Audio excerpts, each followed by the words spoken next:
Hey, what's up guys, BoHD here. Now I've been using the OnePlus 8 Pro for the past week or so now, and there are some software features that I really love and would like to highlight in case there are any software developers for like Samsung or LG out there that would like to copy them and add them to their company's mobile OS, or if you're just a OnePlus user and want to learn more about the features available in OxygenOS. First of all, I gotta say the auto brightness works super well to adjust itself depending on the lighting conditions, but sometimes I like to have the screen extra bright or extra dark, so I like to be able to just pull down the quick settings and adjust the slider without having to disable auto brightness entirely. It's just a nice touch.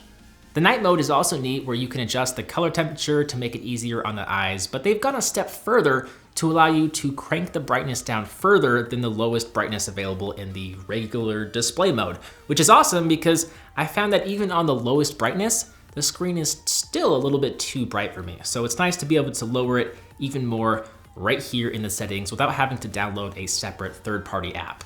Some people have complained about the front camera cutout in the display. If that bothers you, you can go into the settings and add an artificial bezel that covers up the camera cutout. And you can take advantage of both the QHD Plus resolution and 120 Hz refresh rate at the same time in the settings, which is something that some other manufacturers don't allow you to do, Samsung. Usually you have to make a compromise to the display resolution, but not here. OnePlus also added a power saving mode that will switch between resolutions automatically to help you save some battery depending on the content that you're consuming. But I just like to have this setting off and just max everything out as much as I can. OnePlus replaced the standard notification LED with a horizon light that lights up the edges of the screen when you get incoming notifications. And what's neat is you can customize the color to some degree. In the settings, you can choose between blue, red, gold, and purple. I think it'd be nice to see even more color options here too, but still, the customization is nice to see. And speaking of customization, you can customize a lot of things about this phone, such as the accent color of the text and icons, the icon shapes themselves, the overall theme to make it dark or white or a mix between the two. The font can be changed, and so can the app icons. The phone by default actually supports third-party app icons, which is really cool. You don't have to download a separate launcher.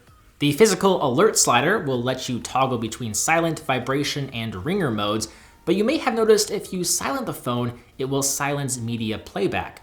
Well, if you don't want this to happen, you can go into the settings and disable this, so your notifications won't make a sound, but YouTube videos and other content will. The navigation gestures are kind of cool, but after you grasp how to use them, the bottom bar becomes kind of pointless to always remain on the screen. So it's nice for OnePlus to add the option to hide the bar so you get less screen obstruction. Double tap to wake is a classic must-have feature for me, so is double-clicking the power button to open up the camera, although it would be nice to be able to open up other apps, I will add. Meanwhile, by default, the phone lets you press and hold the power button to activate the Google Assistant. That's a great feature in my opinion, but I could see that frustrating some people, so don't worry, you can turn this off. Now, OnePlus prompts you to register your fingerprint when you first set up the phone, but if that's not your preferred security method, you can use Face Unlock to use your face to unlock a phone. It's not the most secure method, but it's insanely fast, and I think between this and the in-display fingerprint scanner, unlocking your phone is just a breeze.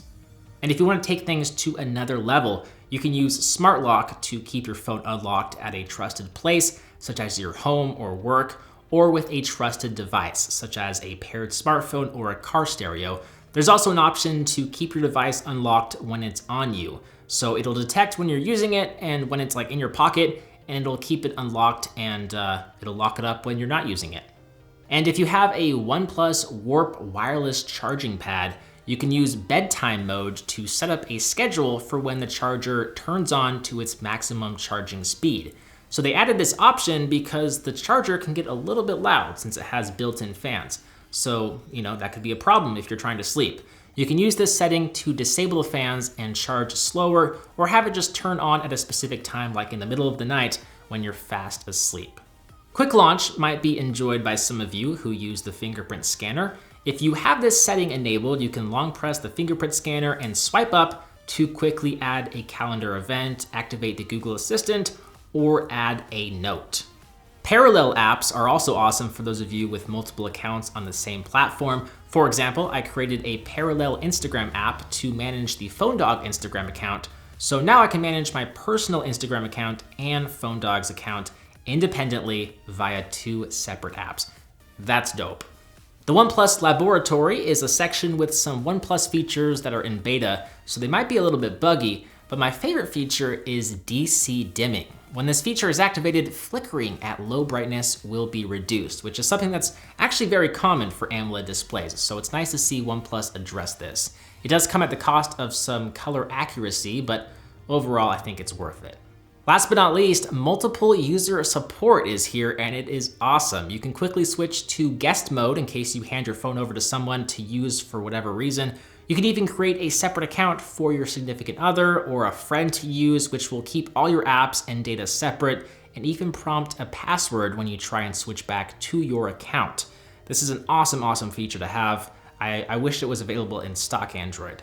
So there are some features I love having on OxygenOS running on the OnePlus 8 Pro.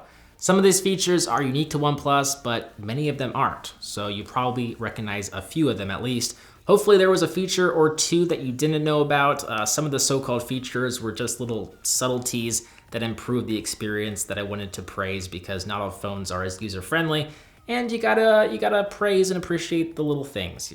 With that said, guys, which feature is your favorite? I didn't cover all of them, so if there's one that's missing, let me know what it is. As always, I'm BoHD from PhoneDog.com. Thanks for watching. I hope you enjoyed this video, and I'll see you right back here in the next one. See ya.